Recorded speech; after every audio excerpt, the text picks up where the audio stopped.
अभी पिछले दिनों एक बहुत बड़ा स्कैम हुआ, बिल्डर डॉट ए आई, शायद आपने सुना होगा, इंडियन एक कंपनी थी। लाइक मैं उसके बारे में पढ़ रहा था, तो वो 2016 में जो है वो कंपनी जो है वो बनी थी।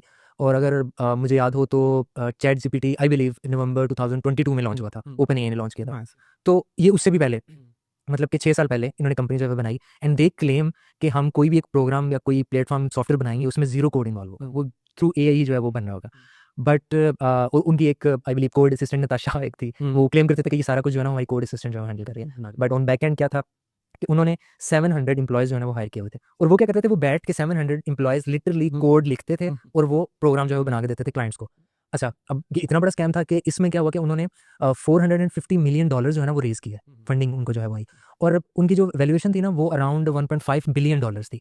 और इसके अंदर हमारे जो बिग टेक जाइंट्स हैं, फॉर एग्जांपल माइक्रोसॉफ्ट हैं, और कतर उसके जो वो भी इन्वॉल्व थे इसके स्कैम के अंदर, मतलब इन्वॉल्व इस तरह से थे कि उन्होंने इन्वेस्ट किया इसके अंदर। और फिर इन दी एंड क्या हुआ कि वो जब रिवील हुआ कि वो कोई एआई के थ्रू नहीं वो कर रहे, वो मैनुअल एम्प्लॉयज उन्होंने रखे, वो मैनुअल जो है वो कर रहे हैं।